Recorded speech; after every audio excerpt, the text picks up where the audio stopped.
السلام علیکم ناظرین، آپ دیکھ رہے ہیں میرا یوٹیوب چینل۔ ناظرین، آپ کو ایک بریکنگ نیوز دیتے چلیں کہ پاکستان تحریک انصاف کا 5 رکنی وفد اڈیالہ جیل میں پہنچ چکا ہے، جو کہ عمران خان کے ساتھ ملاقات کریں گے۔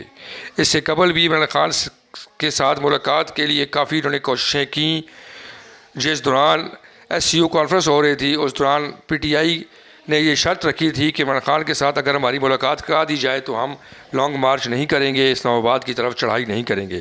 اس وقت ان کو اجازت نہیں ملی، اور اب تحریک انصاف کا 5 رکنی وفد، جس میں بیرسٹر گوہر، بیرسٹر علی ظفر، سلمان اکرم راجہ، اسد کیسر اور احمد رضا شامل ہیں، وہ اڈیالہ جیل میں پہنچ چکے ہیں۔ ان کی یہ ملاقات بہت ہی زیادہ اہمیت کی حامل ہے، اور اس ملاقات کا اہم مقصد جو آئینی ترمیم ہونے جا رہی ہے اس کے اوپر عمران خان کو منانا ہے۔ اگر عمران خان آئینی ترمیم کے اوپر مان جاتے ہیں، سمجھوتا کر لیتے ہیں، تو عمران خان کی رہائی بھی ممکن ہو سکتی ہے، اور یہ ذرائع کے مطابق ایک قسم کا NRO ہے جو عمران خان کو مل سکتا ہے۔ اب دیکھنا یہ ہے کہ بانی چیئرمین PTI عمران خان وہ اس 5 رکنی وفد کے ساتھ کیا بات چیت کرتے ہیں، آیا کہ وہ ان کی بات مانتے ہیں اور آئینی ترمیم کے اوپر حکومت کا ساتھ دیں گے یا نہیں دیں گے۔ اس کا فیصلہ ملاقات کے بعد جب یہ 5 رکنی وفد باہر آئے گا تو تب ہوگا۔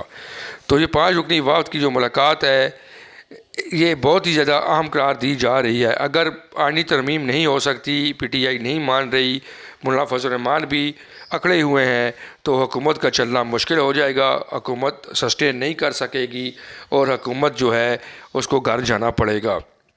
آئینی ترمیم ایک بہت اہم موضوع بن چکا ہے حکومت کے لیے، یہ ریڑھ کی ہڈی کی حیثیت رکھتا ہے یہ آئینی ترمیم۔ اگر حکومت اس کو کرنے میں کامیاب ہو جاتی ہے تو حکومت پھر 5 سال پورے کر سکتی ہے۔ اگر یہ آئینی ترمیم نہیں ہوگی، عمران خان ابھی تک اسی سٹینڈ کے اوپر کھڑے رہیں گے، تو حکومت جو ہے اس کو گھر جانا پڑے گا، اور ان کے لیے مزید مشکلات پیدا ہو جائیں گی۔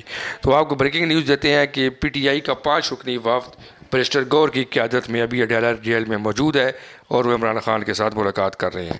مزید اچھی ویڈیو دیکھنے کے لیے چینل کو سبسکرائب کریں اور بیل آئیکن کو دبا دیں۔ شکریہ۔